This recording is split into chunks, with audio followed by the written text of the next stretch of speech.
Hey, what is up guys? This is Nishi from MST.TV here, back with another Market Watch episode. So it is this week that the 2024 tins are finally going to be dropping. I know there's a ton of people that are saying that maybe the tins aren't super amazing this year, but I personally still do think that there's a lot of really cool stuff inside of them, and there is a ton of stuff that's going to make decks much more affordable for players in general. We're going to be taking a look at a couple of cards related to the tins, but of course the tins are just one of many products that we have left to come out in 2024, so we're also going to cover some cards that may be important for meta play later on in the year. Let's get started. Alright, kicking things off, we have Vanquish Soul Caesar Valius. So this card is of course one of the Vanquish Soul monsters.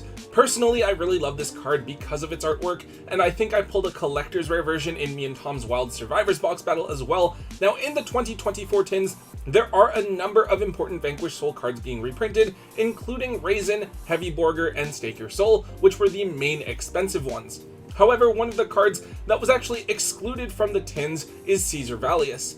This card was one of the cheaper ones, but it's still an important card for the deck that is generally played at 2. Its main thing is that it's an interruption, since you can tag into it and then reveal an Earth, Fire, and Dark monster from your hand to destroy a card on the field. Now unfortunately, what we saw happen with Caesar Valius is actually pretty common. When a bunch of cards for a certain archetype do get reprinted, but one of them is excluded, that excluded card will often see a price bump as players all scramble to pick up the remaining cards needed in order to finish putting together their cores. In this case, Caesar Valius saw a bump up. This card was a pretty cheap one, coming in at around $3 before, but it saw a big jump and now sits at $10 per copy on TCG Player. The other unfortunate thing is that it's really difficult to accurately predict where a card like this could eventually get that reprint. It's usually just slotted into a set sort of randomly, like an OTS tournament pack or a Maze of Millennia. If you guys do want to play Vanquish Soul with the new reprints, definitely wait a couple of weeks before picking up your copy of Caesar Valius, as some of the initial hype from the release of the tins dies down. The next card we have is Centurion Auxilla. So personally, I'm not really a big fan of the Centurion strategy. I just thought that the King Calamity lock was so pointlessly oppressive that it was never really fun to play against, regardless of whether or not I had a way to out their combo. Maybe now with King Calamity banned, the deck will be more interesting, but I think it just kind of becomes a bit worse, and it wasn't particularly strong in the first place. Anyways, Auxilla is a level 12 synchro that does a couple of things. It's an alternative to Legacia, where rather than popping a card and drawing, Auxilla lets you search for any Centurion card, and then during the end phase, it can place a non-synchro Centurion from your banished pile or your graveyard to your spell trap zone as well.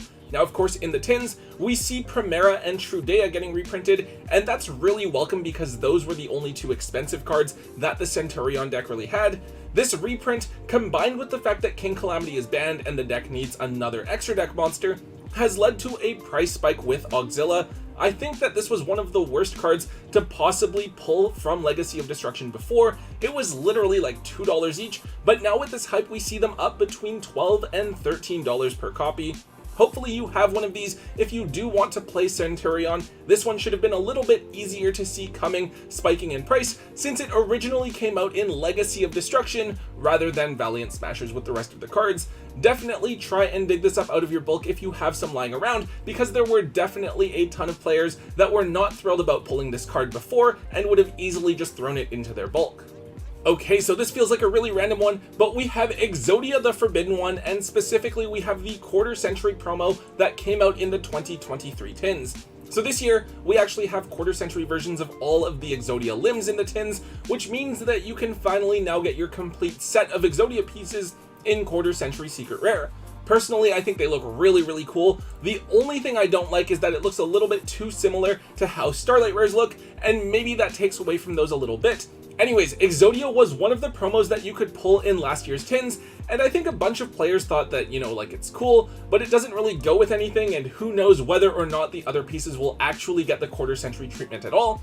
Well, it turns out that they did arrive just a year later, and so we see a bunch of players scrambling to pick up the head of Exodia to complete their quarter century set. The result is a small double up in price. The head was around $3 to $4 before, but it's now a solid $8 card. The cool thing is that Exodia is actually playable now, thanks to the support that it got in the Infinite Forbidden, so I think that would be a really cool place to use all of the different quarter century secret rare Exodia pieces. This is another card that was probably really easy to overlook when you got it, so check your old promos or cards that you pulled from last year's tins to see if you happen to have any of these lying around. Alright, this is a pretty random one. It's an Xyz monster called Logic Aggregator, so despite being an extra deck monster, this isn't something that players summon, but rather it gets dumped with Ultimate Slayer. Over in the OCG, the Ryziel deck is actually really good, and players are siding in Ultimate Slayer in order to deal with their boards. Aggregator is one of the best cards to send to the graveyard, because if it's sent to the graveyard, you can negate the effect of a face-up card on the field until the end of the turn. Now, over on roadoftheking.com, on their metagame report, they describe how this whole combo is useful, with Ultimate Slayer outing Detonator, while Aggregator negates Ryziel Cross. With Aggregator, this card actually only has one printing as a super rare from Darkwing Blast, and it's never been reprinted, not even in the tins. Because of this seeming to go overlooked, it's gone from being a 25-cent card to now actually being a solid $3 super rare.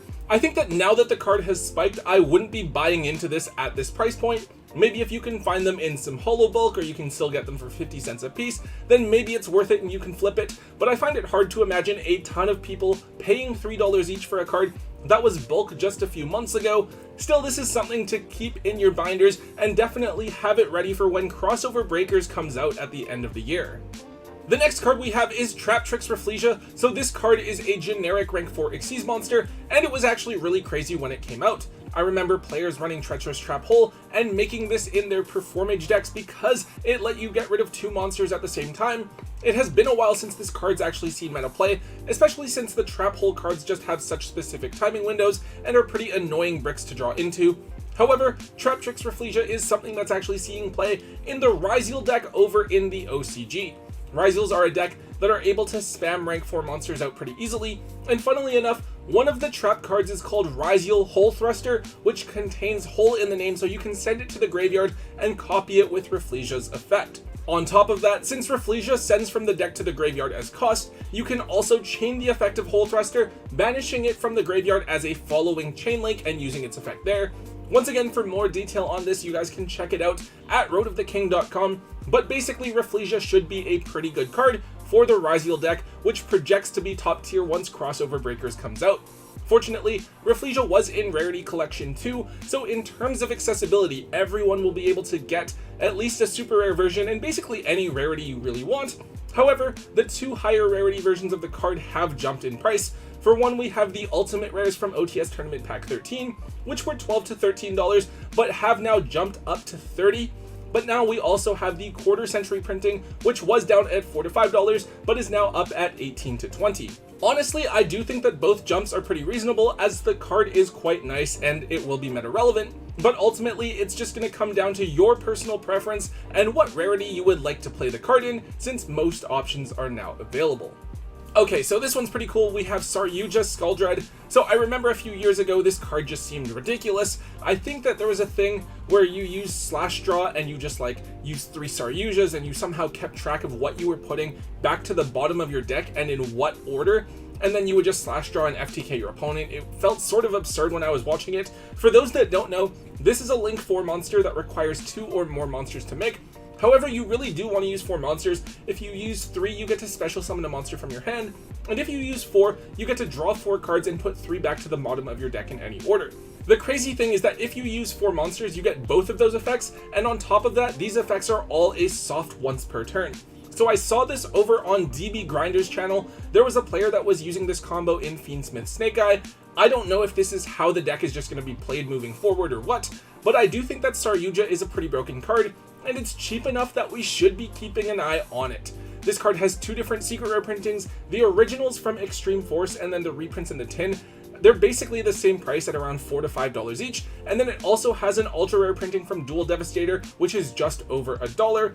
Honestly, if this card does see enough play, I could definitely see it at least being limited in the future, especially because it's both an extender and it lets you dig 4 cards deeper into your deck every time you summon it. If you guys have the opportunity to pick up the secret rare versions of this card right now, I would definitely go ahead and grab them while they're still extremely affordable.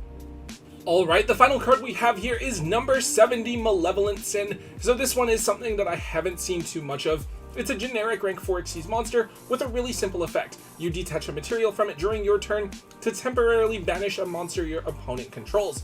So when I see a rank 4, I have to assume now that it's because of Ryziel. That seems like a pretty safe bet to make. The only thing is, this card seems kind of underwhelming. It could be a way to set up an OTK, since you can push for more damage, right? And it can hit face down cards unlike Castell, and you don't have to pop your own card the way you would with Diamond Direwolf. So yeah, that's what I have, but if you guys know of any other reason for this card spiking in price, make sure that you let us know down in the comment section. As far as price goes, this card only has one ultra rare printing from Duelist Saga. It literally only had 10 listings or so on TCG Player as of Tuesday night, which is when I'm filming this, and it's around $5 to $7 per copy, with most of the sold listings right at around that $5 mark. This card used to basically just be a bulk holo, and I haven't really seen this card come up in any OCG list that I've seen, so it's interesting to see what maybe some TCG players are cooking up. Alright guys, that is all we have for today's episode. Best of luck to all of you guys that are opening up the tins. It's definitely going to be interesting to see what all of you guys are pulling. I know a bunch of the quarter century secret rares are coming out pretty cheap, but I do think that there's a lot of opportunity there in particular, especially because the quarter century printings aren't going to be around for very long, right? I think they should be going until sometime early on in 2025, and then we won't see them again. There's definitely going to be some opportunity for us to invest in some cards there, and I want to cover that hopefully sometime next week. We'll see how the prices sort of settle down. Anyways guys, if you did enjoy today's Market Watch episode, make sure you let me know. Hit that thumbs up button, make sure you leave a comment in the comment section down below, hit subscribe if you haven't already, and until next time guys, don't forget to hold on to your MST.TV.